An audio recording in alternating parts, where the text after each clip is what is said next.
Hi, it's Coffeeco and welcome to a new video. This week I have remembered my microphone. Today's video is another ship deep dive. I have done 2 before and today's ship is going to be Jily. So I'm going to be explaining Jily, their dynamics, some fan fictions, the history, all of the above. Also, I did different makeup for Lily. I was trying to do 70s makeup. Is it giving Trixie Mattel? Yes. Who is Jily?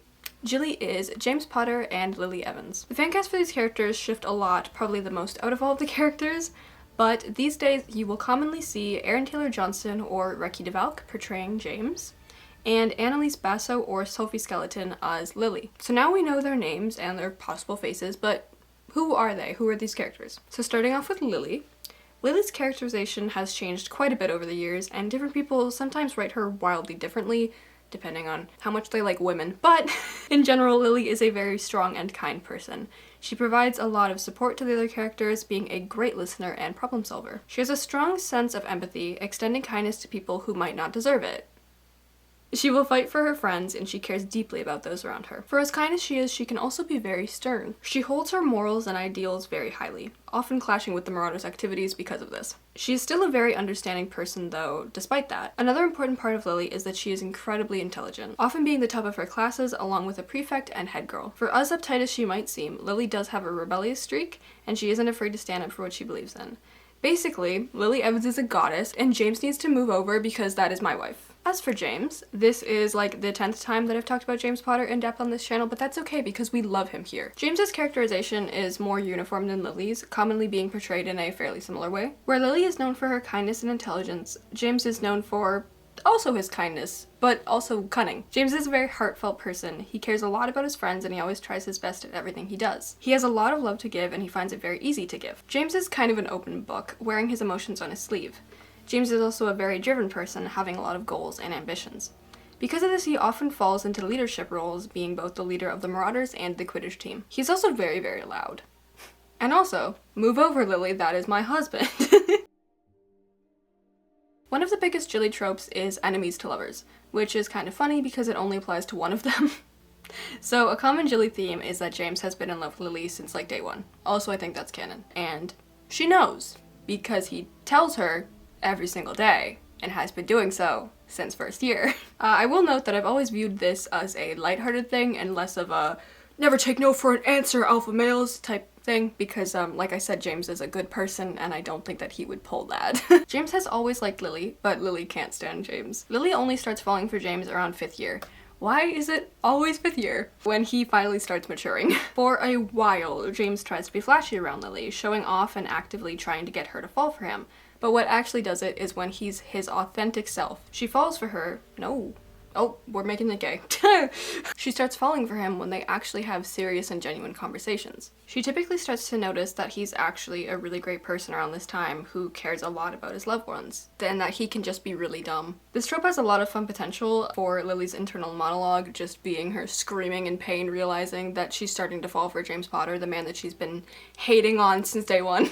And I personally really enjoy that dynamic. Another very prevalent trope for Jily is opposites attract. They're pretty opposite in quite a few ways.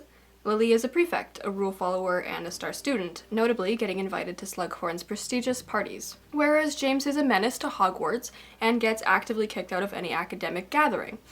How he became head boy in year 7 is genuinely a wonder. Like, who made that decision?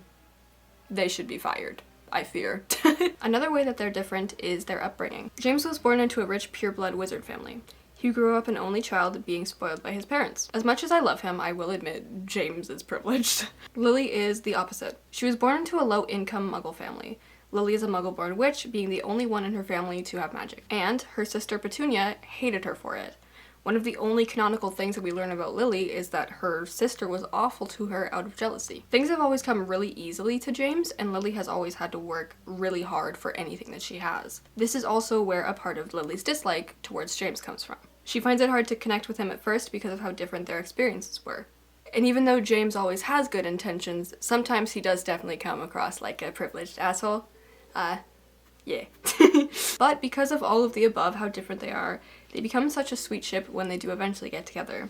They teach each other things they didn't know about the other's world and learn more about opposite experiences to their own. The Jily dynamic can be boiled down to James is a himbo, and we absolutely love him for it.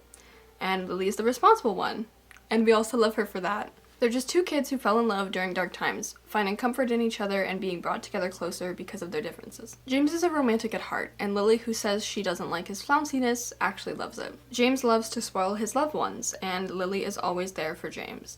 A safe space where he can open up about his worries and anxieties without being afraid of coming off as weak. She is a safe space for her. No. Why do I keep making it gay? James is a place for Lily where she can truly be herself, free of the pressures that she and others put on her. When James and Lily are together, they can just be themselves without any pretenses. They are each other's home and they build a family together. A common portrayal of Jily is that they had an accidental pregnancy and got married because of the war. They chose each other in a dark time, hoping to make some light of what was going on. Baby Harry giving the Marauders and co. something positive to focus on instead of them losing all of their friends and having to fight in a war at 18. I like to think of Jily hosting Wolfstar during the war, the group talking excitedly about what clothes they'll get for baby Harry, and how Sirius and Remus would be his godparents. But another important part of Jily, just as anything in the Marauders, is this looming thing called the narrative, by which they are doomed. Jily has equal angst as Starkulus and Wolfstar, because no one is allowed to be happy in this fandom. Fun fact, that's actually what draws me towards the Marauders, because I'm a really big fan of sad media. My two favorite shows are notorious for being so sad. Halloween is an important part of Jily, as it is the day that they both get offed. There's so much tragedy to come with James opening that door in Godric's Hollow, knowing that he was about to die, but trying with everything in him to protect his wife and baby. And failing, because Voldemort gets to Lily, and they die minutes apart, never being able to meet their son and leaving their friends, and especially Remus, alone. And the reason that they die is because they got betrayed by the one person they never thought would ever turn on them. It is one of James's best friends that he's known since he was 11 that is his and Lily's downfall. Ouch. So on that happy note, let's talk about the history of Jily. Technically, the start of Jily would be the very first book coming out in 1997, The Philosopher's Stone, as that would be the first introduction of their characters. But like everything in the Marauders fandom, Jily started really rising to prominence between 2003 and 2004, when the Prisoner of Azkaban book had just been released and the movie was coming out. This is because the Prisoner of Azkaban is where basically the entire Marauders fandom comes from, because it's where we start to learn about not only the term the Marauders, but the characters that it involved in the first amount of detail in the whole series. That movie and book is where we first get to actually learn more about James and Lily, more than them just being Harry's parents, and that's it. I'm not sure when the very first Jily fanfiction was written, probably between 1997 and 2004, but the first one that I am going to talk about in this video is the Shoebox Project. If you've watched my videos before, you know that I've mentioned this one quite a few times because it is pretty integral to Marauders fan lore. So, the Shoebox Project is a long-form Wolfstar and Jily fanfiction that was written by Jada and Rav between 2004 to 2008 on LiveJournal. Every section of this fanfiction goes over things from a shoebox under Remus's bed. It has diary entries, photos, letters, etc. as each section. It follows the characters from their meeting until 1981. This was one of the most popular Jily fics and the one that popularized it and helped solidify Jily and both Wolfstar as pillars of the Marauders fandom. It has a really unique and fun concept with illustrations to go along with this fanfiction. Looking at Google search trends, the term Jily started gaining popularity in 2007 and has been on the rise ever since. There are thousands of Jily fanfictions, so I'm only going to be talking about two specific key ones. My next fanfic is The Life and Times. This was written by Jules between 2009 and 2013 on fanfiction.net. Yet another long-term fic that details James and Lily's whole lives. This is a fic that I always hear Jily fans talking about, and it has made a long-lasting impact on this fandom. It was especially popular in the 2010s while it was being written. As for other fics, I found a master list with like a million fic recommendations, so feel free to check that out if you want more fanfictions. I will mention though that All the Young Dudes, while being a Wolfstar fanfiction, does have background Jily and has probably helped the ship remain popular in the current version of the fandom. So I think it does help that the most popular ever Marauders fanfiction does feature Jily. I think that it's helped. It's not a Jily fanfiction, but it would kind of feel wrong to not mention it because I think that it has helped keep the ship modern in the fandom, if that made sense. To close off the 2000s history, here is some fan art that I've found. Gotta love old DeviantArt fan art and the fact that it's all the anime art style. It truly has such a charm to me. In the early 2010s, Jily was probably the most popular Marauder ship, as Wolfstar was just starting to cook and turn into the overlord that it is today. A very common and popular depiction of Jily at the time was Aaron Taylor Johnson as James and Karen Gilligan as Lily. This was the Jily that I was most familiar with as I joined the fandom in 2016. They were all the rage.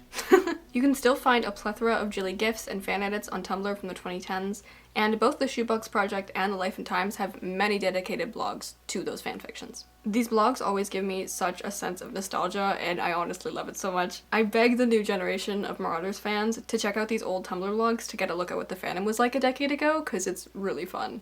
It was so different, and I also think that it's really fun to look at old, like, GIF sets where they're trying to, like, tell a story, and guess who the characters are supposed to be based off of the fan cast?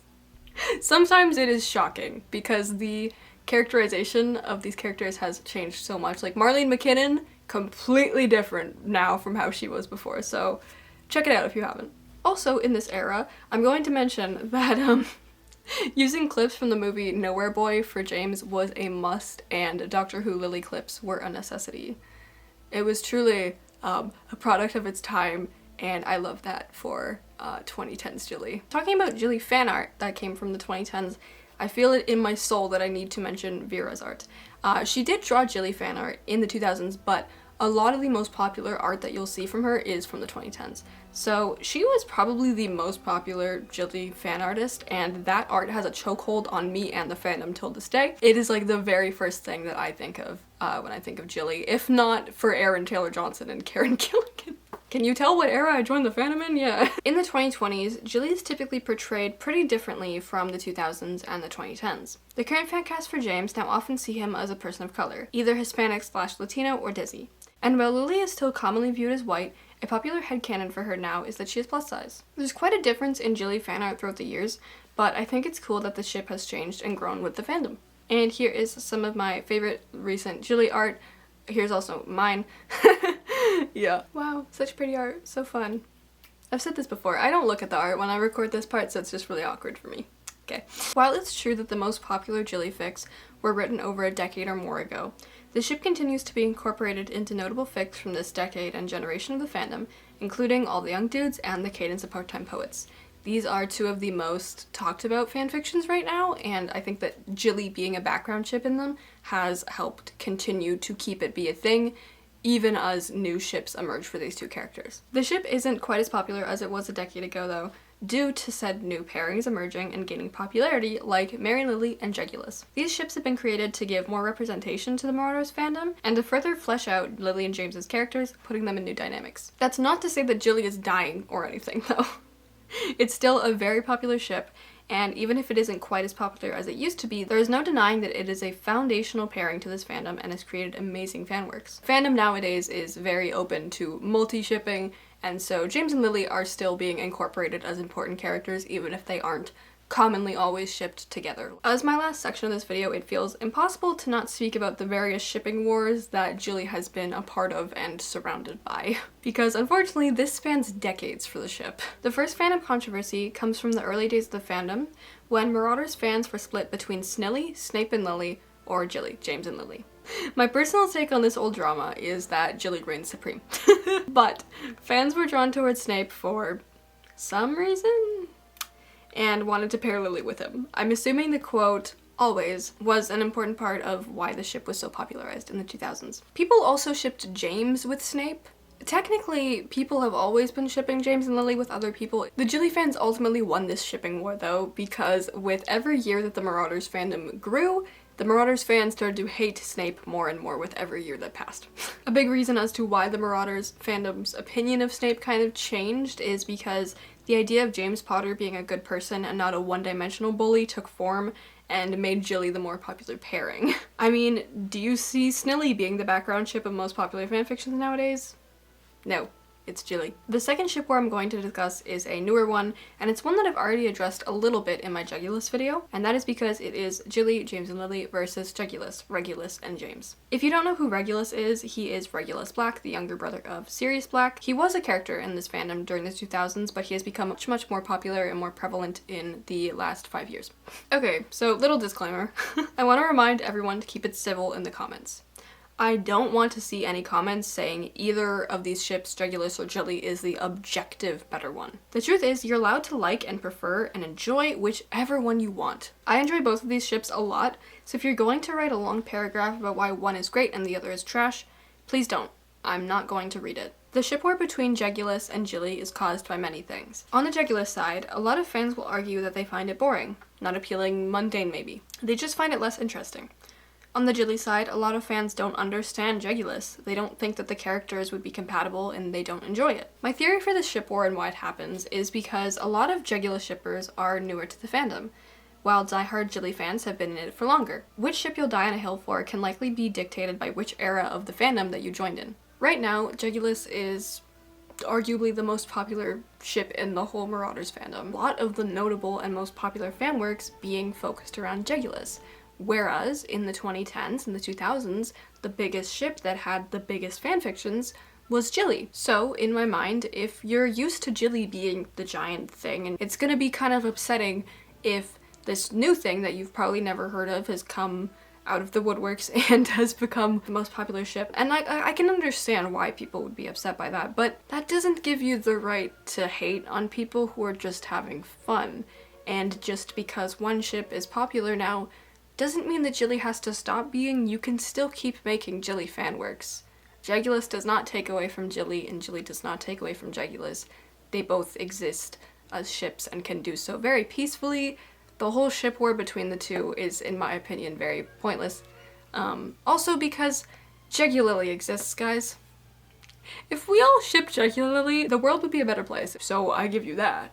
I give you Jegulily as a answer to Jegulus Jily ship war. Yeah. And also, by the way, not every single Jegulus fan is new to the fandom. I'm a big Jegulus fan and I have been in it for a decade. It's just a general observation that I've seen that lines up with a lot of the comments that I've gotten. I know for the people that watch my videos, a lot of the people who are really big Jily fans are older fans of the Marauders, and Jegulus fans in my own demographic are newer. But that could be totally different for people outside of just my community. So everyone's entitled to have an opinion on which one they prefer. It's just that you don't have to hate someone who ships the other thing, you know? I've mentioned this in my Jegulus video, but neither of these ships are problematic. They don't have moral bad parts of them. There's no abuse. There's no horrible age gap. It's fine, guys. You're going to survive if someone ships Jegulus and you ship Jily, or the other way around. Just be nice to each other. We don't need to fight. This doesn't need to exist. Jily will always be a pretty important ship to me, even if nowadays I do focus more on Jegulus, but I always go back to Jily when I want some good old comfort, because they are just so cute. All the love to them. So sad that they died. I know that the channel's dead, but I'm still going to shout it out. If you're looking for some good Jily content to watch, I would highly recommend The Last Christmas by the Mischief Productions. It is a great little Jily short film, and it's also very topical because it is the holiday season right now, so if you haven't seen that before, I'd highly recommend you go check it out. I do not care that the Mischief Productions is dead. I will still continue to recommend their content because I just still think that it is so perfect, and I'm really sad about this fact, but it's okay. It's fine. That you guys enjoyed. Happy holidays. I think when I'm posting this, it'll be the new year, so happy new year. I hope that you guys all had very good, happy holidays. If you guys have any other Marauders topics that you want me to talk about, feel free to leave them in the comments below, and if enough people want me to do it, I will do it. I'll make a video about it. Thank you guys for watching. I hope that you enjoyed. I will see you guys in my next video.